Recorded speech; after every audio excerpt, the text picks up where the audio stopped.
మరో breaking news చూస్తున్నాం. LK Advani ఇంటికి ప్రధాని మోదీ వెళ్లారు. వరుసగా మూడోసారి అధికారంలోకి వచ్చిన తర్వాత తన రాజకీయ గురువు ఆశీర్వాదం తీసుకున్నారు. ప్రభుత్వ ఏర్పాటుపై ఇద్దరి మధ్య చర్చ జరిగింది. ఎన్డీఏ కూటమి మిత్రపక్షాల సహకారంపై కూడా ప్రధాని మోదీ అద్వానీకి తెలియజేశారు. అద్వానీ ఇంటికి వెళ్లిన మోదీకి ప్రతిభ అద్వానీ స్వాగతం పలికారు.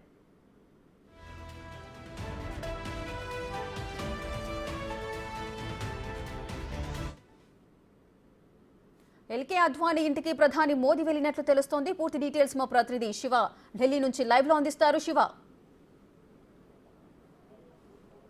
రేఖ, ఈరోజు పార్లమెంటు భవనంలో పార్లమెంటు పార్టీ ఎన్డీఏ పార్టీల సంబంధించి ఎంపీల సమావేశం ముగిసిన తర్వాత ఈ సమావేశంలో ఎన్డీఏ పక్ష నేతగా ప్రధాని నరేంద్ర మోడీని రాజ్నాథ్ సింగ్ ప్రతిపాదించారు.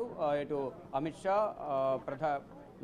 నరేంద్ర మోడీని ప్రధానిగా బలపరిచారు. వారితో పాటు ఇతర ఎన్డీఏ కూటమి నేతలు ఎవరైతే ఉన్నారో వారందరూ కూడా, అంటే చంద్రబాబు, పవన్ కళ్యాణ్ పార్టీల నేతలందరూ కూడా ప్రధానిగా నరేంద్ర మోడీని బలపరిచారు. ఈ సమావేశం ముగిసిన తర్వాత ప్రధాని నరేంద్ర మోడీ బీజేపీ సీనియర్ నేత, బీజేపీ కురువృద్ధుడు, భారతరత్న అవార్డు గ్రహీత అద్వానీ నివాసానికి వెళ్లి ఆయన ఆశీర్వచనాలు తీసుకున్నారు. బీజేపీ సీనియర్ నేతగా కేంద్ర మంత్రిగా కూడా అనేక పదవులు చేపట్టారు. బీజేపీ అధ్యక్షులుగా కూడా ఉన్నారు.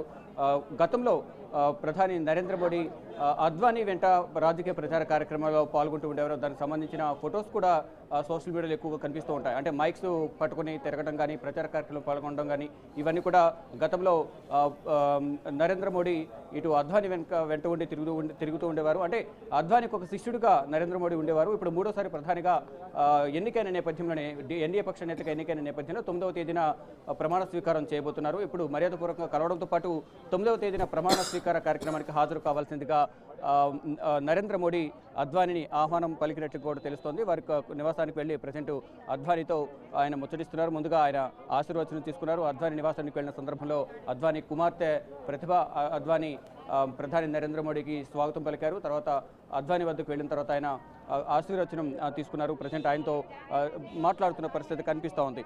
మొత్తంగా చూసుకుంటే ఎన్డీఏ కూటమి మూడవసారి అధికారంలోకి రావడం, భారత ప్రధానిగా నరేంద్ర మోడీ మూడవసారి ప్రమాణ స్వీకారం చేయడానికి చకచక అన్ని ఏర్పాట్లు చేస్తున్నారు అధికారులు. ఇప్పటికే రాష్ట్రపతి భవన్లో ప్రమాణ స్వీకారానికి సంబంధించిన ఏర్పాట్లు పూర్తయిన నేపథ్యంలో ఈ సమావేశానికి, ఈ ప్రమాణ స్వీకార కార్యక్రమానికి ఇటు ఎన్డీఏ పార్టీలకు సంబంధించిన నేతలతో పాటు బీజేపీ పాలిత రాష్ట్రాల ముఖ్యమంత్రులు, ఇటు ఇతర దేశాలకు సంబంధించిన దేశాధినేతలు, ప్రధానులు అందరూ కూడా ఈ ప్రమాణ స్వీకార కార్యక్రమానికి హాజరవుతున్నట్లుగా తెలుస్తుంది. వారితో పాటు బీజేపీ సీనియర్ నేతలు, ఆర్ఎస్ఎస్ ప్రముఖులు అందరూ కూడా, సీనియర్ నేతలందరూ కూడా ఈ ప్రమాణ స్వీకార మహోత్సవ కార్యక్రమానికి హాజరవుతున్నారు. అంటే ఇప్పటికే అందరికీ కూడా బీజేపీ మొత్తం ఆహ్వానాలు పలికింది. ఆహ్వాన పత్రాలను కూడా వారికి, అంటే పత్రికలు ఆహ్వానం పలికారు. ఇప్పుడు ప్రజెంట్ ప్రధాని నరేంద్ర మోడీ అద్వానీ నివాసంలో ఉన్నారు. ఆయనతో మాట్లాడుతున్నారు.